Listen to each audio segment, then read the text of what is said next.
The docking clamps hissed as the Terran transport vessel Odyssey's Hope locked onto Bay 7 of the Calvaxian trade station. Jassy stood at the observation deck, her violet eyes scanning the massive structure that hung in the void like a crystalline spider web. The station rotated slowly, generating artificial gravity through centrifugal force, a necessity for species that had evolved on low-gravity worlds. First time off Earth? Daniel asked, adjusting the compression suit that hugged his muscular frame. The suit was mandatory for humans visiting alien stations, designed to help their bodies adapt to the lighter gravitational fields that most galactic civilizations preferred.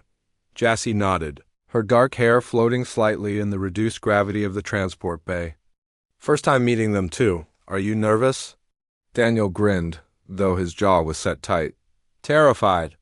But we've got the trade agreement to finalize. Earth needs those fusion cores, and the Calvaxians need our water purification tech. Should be simple.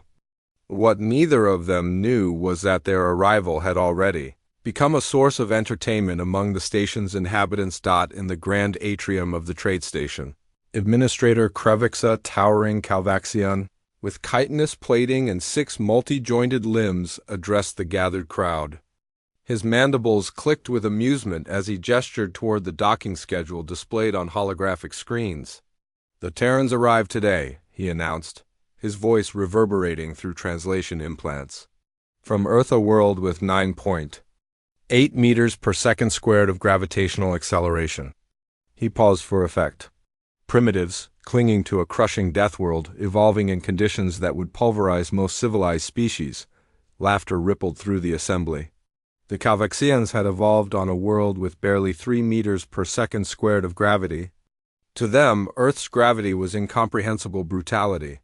I've heard their bones are so dense they sink in water, chirped a Sylphine trader, her crystalline body chiming with mirth. And their muscles, added a Vorgothi diplomat, pack so tightly they can barely move with efficiency.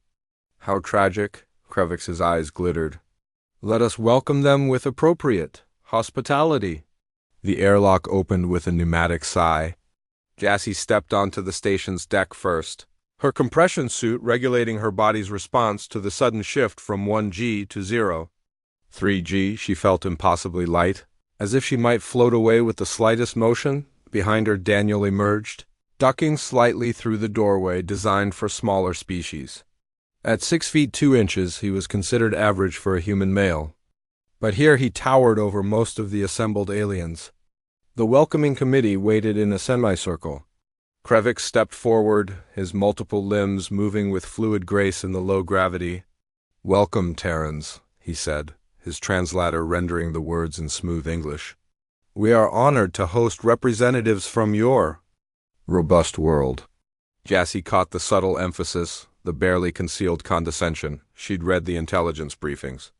Many galactic species viewed humans as evolutionary oddity survivors of a hostile world who had somehow stumbled into space travel despite their primitive physiology.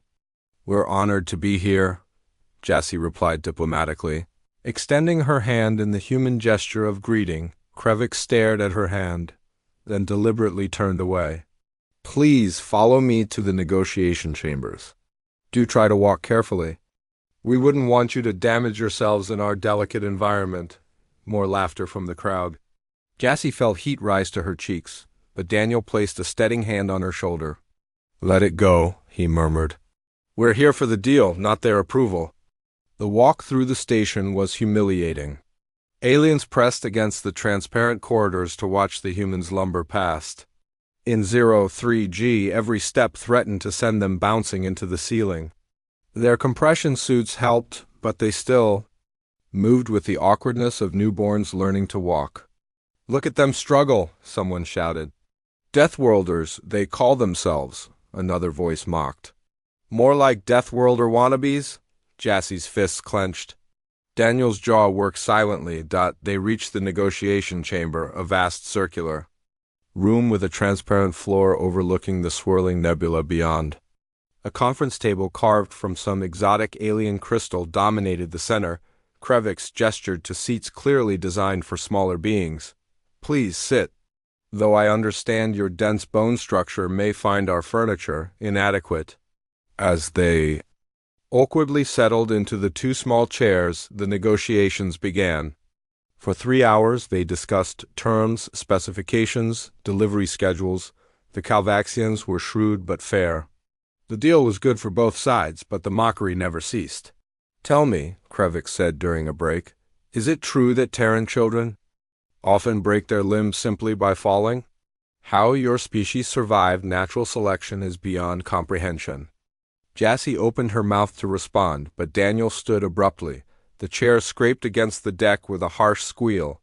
"I need some air," he muttered, his voice tight with controlled anger. Daniel walked to the observation deck, his footsteps barely making a sound in the light gravity. He stared out at the stars, his mind churning. They'd trained for this, for the mockery, the prejudice. But knowing it intellectually and experiencing it were different things. Behind him, he heard the clicking of Calvaxian mandibles. Krevix had followed. "Your species is fascinating," the administrator said, approaching. "So ill-adapted for civilized space, yet here you are." "Desperation makes for strange courage," Daniel turned slowly. "We're not desperate. We're survivors." "Survivors?" Krevix's mandibles clicked in laughter. "You waddle through our station like bloated creatures, struggling against your own mass. Your survival is—" Daniel removed his compression suit's limitrs. It was a small action, just a twist of the magnetic seals at his wrists, but the effect was immediate.